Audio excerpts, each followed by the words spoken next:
दरम्यान अक्कलकोट मधून मुख्यमंत्री देवेंद्र फडणवीस बोलतायत, थेट जाऊयात।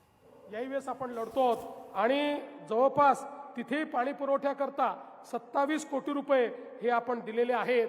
माझी आपल्या सर्वांना विनंती आहे की या निवडणुकीच्या निमित्ताने एक सकारात्मक अजेंडा घेऊन आम्ही आपल्यामध्ये आलो। मी बघा माझ्या भाषणामध्ये कोणावर टीका करत नाही, कुठल्या पक्षाला उणदुणं बोलत नाही, कुठल्या उमेदवाराला उणदुणं बोलत नाही, कारण अशा प्रकारे उणदुणं बोलण्याची वेळ त्यांच्यावर असते ज्यांच्याकडे काही कार्यक्रम नसतो। माझ्याकडे विकासाचा कार्यक्रम आहे, भारतीय जनता पार्टीकडे एक विकासाची ब्ल्यूप्रिंट आहे, शहरं कशी बदलली पाहिजेत या संदर्भात आपल्याकडे एक विचार आहे आणि ती शहरं बदलायची असतील तर जसं मी सांगितलं लाखो कोटी रुपये मोदीजींच्या माध्यमातून आणि भाजपच्या सरकारच्या माध्यमातून आपल्यापर्यंत येणार।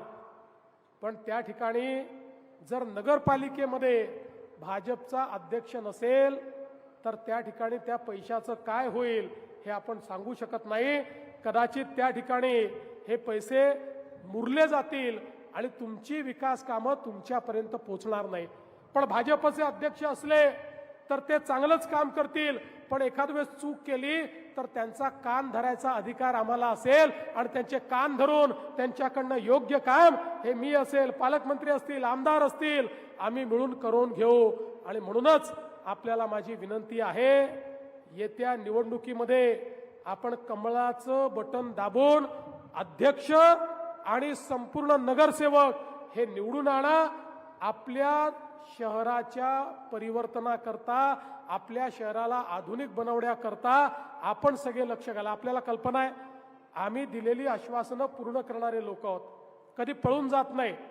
ज्यावेळी आपल्या आशीर्वादाने मागच्या 23 नोव्हेंबरला 232 जागा आपल्या आल्या आणि एक अभूतपूर्व अशा प्रकारचं मॅन्डेट मिळालं, त्यानंतर लोक म्हणायला लागले आता या बीजेपी वाल्यांच्या इतक्या सीटा आल्या की आता हे लाडकी बहीण योजना बंद करणार।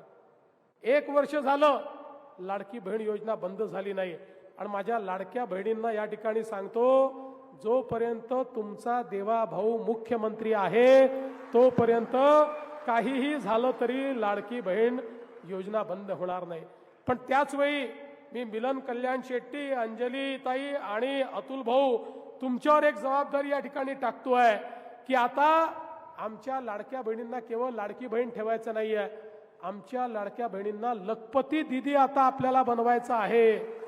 गेल्या 1.5 वर्षामध्ये 50 लाख लाडक्या बहिणी लखपती दीदी झाल्या, म्हणजे ज्या दरवर्षी 1 लाख रुपयापेक्षा जास्त पैसा स्वतःच्या भरोशावर कमवतात, अशा 50 लाख आम्ही केले आहेत।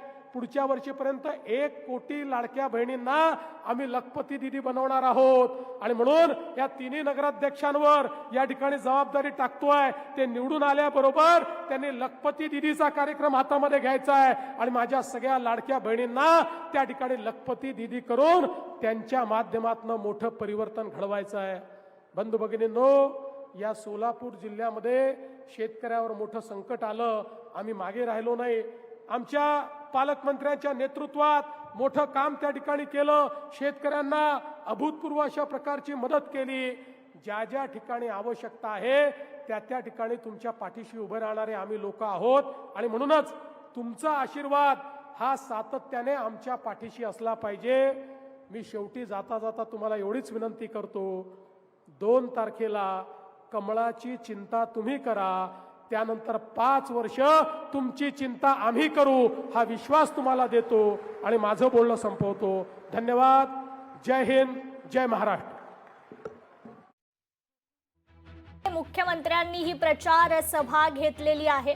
टाटा बिर्ला अंबानींप्रमाणे सर्वांना एकच मत टाकता येतं असं भाषणातून त्यांनी संबोधलेलं आहे। तर नगराध्यक्षही द्या, पूर्ण बहुमतही द्या असं आवाहन अक्कलकोटकरांना मुख्यमंत्र्यांनी केलंय।